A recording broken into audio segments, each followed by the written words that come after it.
নমস্কার, আমি অ্যাস্ট্রোলজার মনীষা শাস্ত্রী বলছি।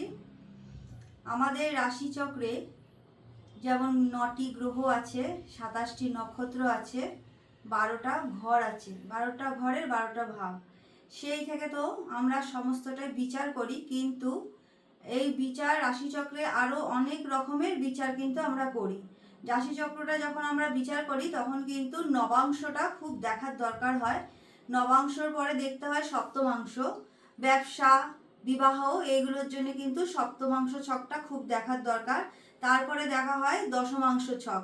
এই দশমাংশ ছক কিন্তু কর্মক্ষেত্রে যারা সঠিকভাবে কোন কর্মটা পাবে সেই জায়গায় কিন্তু এই দশমাংশ ছকটা আমরা বিচার করে থাকি। তারপরেও যে আমরা নবতারা চক্রটা বিচার করি, তারপরেও স্বর্ণালী চক্রটা বিচার করি। তার এই নবতারা চক্রে যে 9টা পার্ট আছে সেটা জন্ম রাশি নক্ষত্র ধরে শুরু হয়। জন্ম, সম্পদ, বিপদ, ক্ষেম, প্রত্যারী, সাধক, বধ, মিত্র, অতিমিত্র এইভাবে যায়। আবার স্বর্ণালী চক্রেও কিন্তু আমরা জন্ম যে নক্ষত্র আছে সেটা জন্ম নারী ধরে 9, 6, 2, 5, 2 এই হিসাবে কিন্তু আমরা বিচার করে থাকি।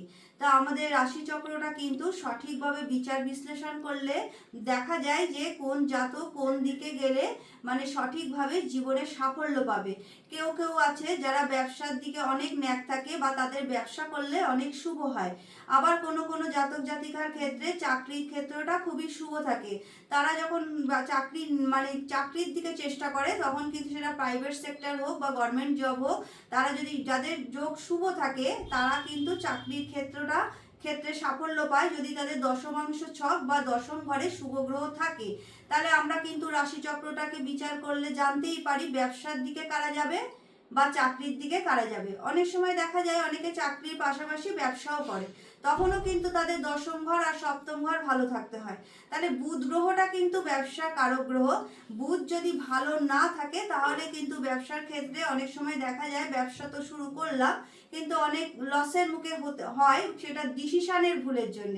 তারপরেও যেটা দেখা উচিত আমাদের জন্ম রাশিচক্রে, ব্যবসা তো ধরুন কারোর করতে ইচ্ছা করলো, কিন্তু কোন ধরনের ব্যবসা তারা করবে সেইটা কিন্তু জেনে নেওয়া উচিত।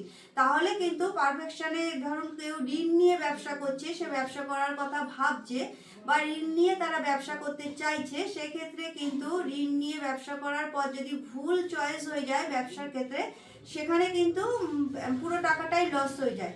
তাই আমাদের সপ্তম ঘরে কোন গ্রহ আছে বা সপ্তম পতি কিভাবে আছে সেইগুলো কিন্তু দেখার ভীষণ দরকার। যদি ব্যবসার সপ্তম ঘরে শুভ গ্রহ থাকে, বুধ যদি শুভ নক্ষত্রে থাকে, তাহলে কিন্তু ব্যবসা খুব ভালো হয়। এবার কার কোন ব্যবসা হবে সেটা তার নিজস্ব রাশিচক্র বিচার করে বলা যায়। সেমনি কর্মক্ষেত্রেও কে কোন দিকে অনেক অনেক সময় দেখা যায় যে অনেকে ব্যাংকিং সেক্টরে পরীক্ষা দিচ্ছে, ইরিগেশনে পরীক্ষা দিচ্ছে, এগ্রিকালচারে পরীক্ষা দিচ্ছে, নানান ডিপার্টমেন্ট আছে, সে কোন দিকে গেলে বা হেলথে দিচ্ছে বা ফুড কর্পোরেশনে দিচ্ছে, সব দিকেই যে সবার হবে তা তো নয়। জন্ম রাশিচক্রটা কিন্তু বিচার করলে আমরা জানতেই পারি যে প্রাইভেট সেক্টরে হবে না গভর্নমেন্ট সেক্টরে হবে, হলেও কোন দিকে তারা পরীক্ষাগুলো দেবে এগুলো যদি আমরা জেনে নিয়ে চলতে পারি তাহলে কিন্তু আমাদের সামনে যে পথটা আছে অনেকটা সহজভাবে চলা যায়।